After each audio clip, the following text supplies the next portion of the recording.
Hey guys, just finished watching Luke Cage Season 2, Episode 9, For Pete's Sake. This episode was a little bit more interesting. It was a little bit more. The action was still good and stuff. Things were getting there's a few scenes that were actually a little bit more interesting and stuff.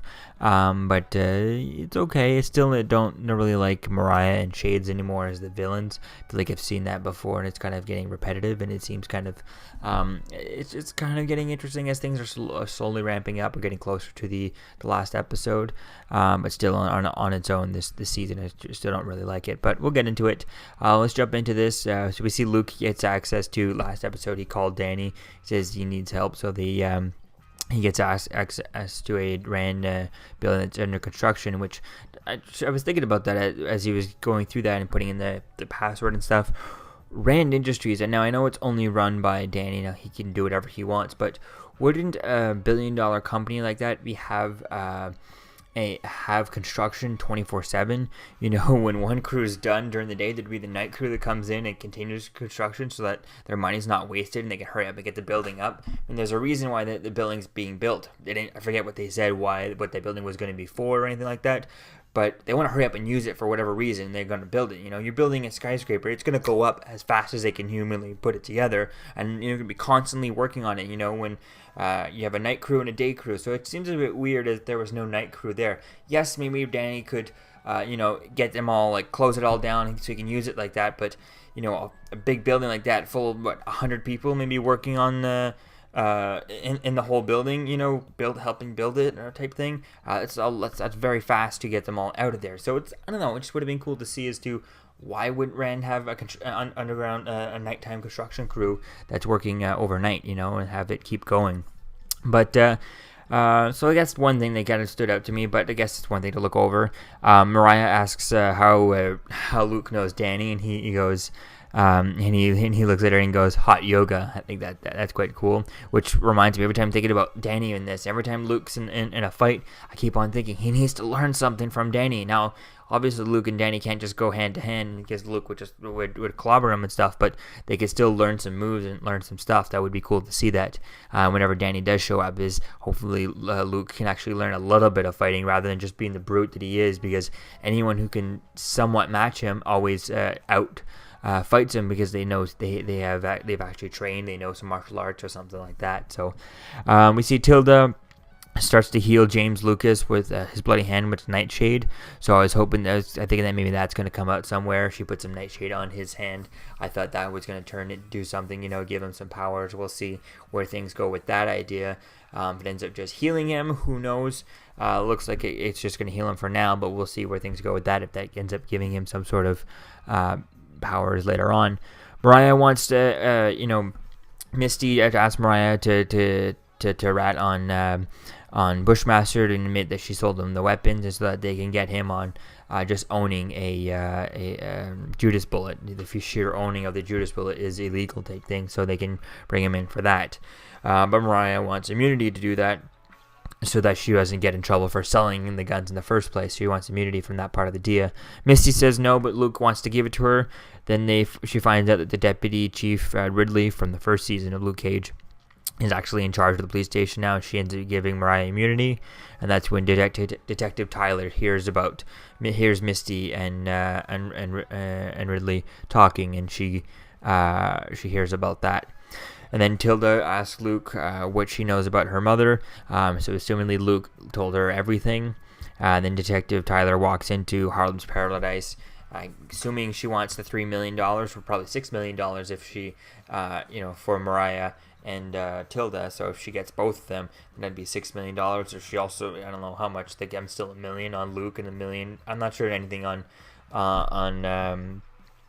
Luke's father or anything like that, but we'll have to wait and see. But it looks like she got paid for that, so she's probably gone. She should be in the wind by now. And then we find out that Uncle Pete is actually Tilda's father. So Uncle Pete raped Mariah and she's Tilda's father. So that was an interesting scene. That was a really good scene between the two of them. It was a really cool, emotional scene. There was like no background music, and it just sucked me into that scene. It was a really good scene between the two of them. So their relationship is good. I like the relationship between Tilda. I'm interested in Tilda's side of the story, and she's an interesting character. It's just I'm annoyed. I'm just bored of Mariah right now. So it was a cool scene. That was probably the best scene so far with Mariah in this season.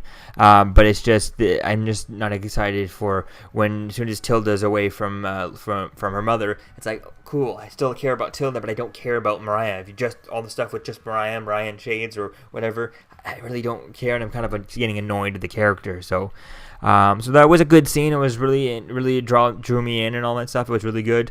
It was just, I was there for the Tilda parts, not for the Mariah parts. Bushmaster shows up at Rand, obviously, since Detective Tyler told them straight up where they are.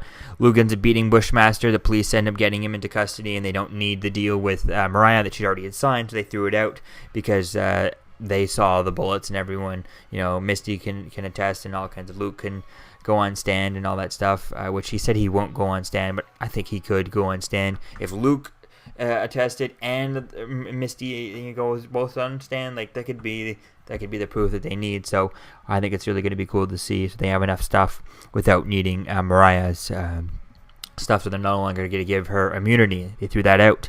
And then Bushmaster ended up blowing the van. He brought a bomb in there with him, and he shows up at at Tilda's place and forces her to heal him, which I don't know why she went back to her place. I mean, obviously they're going to be looking for her. They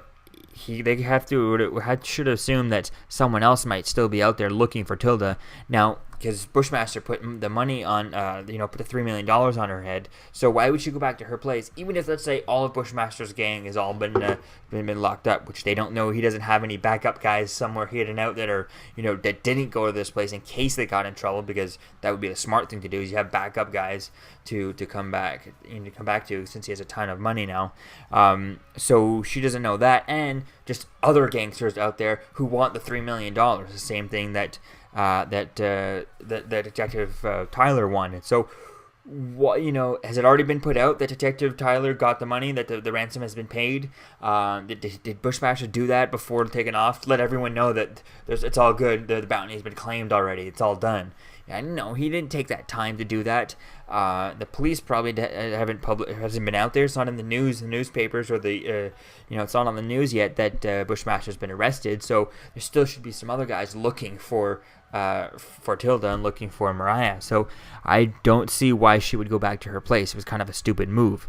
And then we see, so she ends up getting forced to heal him, and we'll see where things go with that. She kind of looks like she's interested in that idea, so we'll see where things go with that and how she's going to turn out, because in the comic book she actually is a villain called Nightshade, so we'll see where things go with that. I feel like they're setting her up for the end of this season to be Nightshade type thing. And then Shade shows up and finds Mariah walking in the streets, and she has Sheldon Shaw, Bushmaster's family. I think he's his cousin or something like that. Older cousin type thing. So he has him tied up in the back of his car, and that's the present he has for Mariah. And no Danny in this episode. That really kind of disappointed me. It was really kind of disappointing not seeing Danny. I was really hoping to see him, and then when they started off with this thing with him in the construction, it really got disappointed me, because why did they announce it before he even started filming that he would be in this episode, in this season? He's going to be in still a few episodes. It's like, you could keep that a secret, and yes, if it did get out, set photos, whatever, so be it. But if he's only in a few episodes, there's only going to be a finite amount of set photos. If he had been in since episode 2 all the way through, then he'd been in so many set photos that it would just get out there, and it would maybe people who don't want to see set photos would end up accidentally seeing set photos because they're following, the comic book news and things like that. But when he's only in a few episodes like this, which there's only a few episodes left, it's a lot easier to keep that closed. And if set photos do get out, so be it. It's on people. It's, for me, in my opinion, it's on people who really don't want to see it. Well, you looked at set photos, of course you're going to get spoiled. So I really don't see why they announced it so far, and I'm really kind of disappointed it is. And I wish they had have told me that Danny was going to be in this, because I wouldn't know, and it would be such a welcome surprise, such an awesome surprise for this, for him having him in here, and it would be so cool seeing that. And since, he's not in this season, you don't need to tell me that he's going to be in there, because it's not a Heroes for Hire. The subtitle to this season is not Heroes for Hire. It's just Luke Cage again. Season 1 over again, just a different character, different guy. So it's really just kind of, hopefully he shows up in next episode. But I feel like at this point, I thought they usually set these things up like this by having it teased in the episode before and then having him there. It was cool having Colleen Wing and things like that, but not having Danny in here, I don't know. We'll see where things go with this, but. Yeah, and the fight at the end with Bushmaster and Luke was really cool. It was a really cool fight. But like I keep saying, Luke needs to learn how to fight a little bit. He needs to be trained either by Colleen Wing, which you could, she'll train him. Danny needs to train him. Both of them. They could find a way to make some sort of, Wing Chun dummy out of concrete so that he could practice on, or I guess.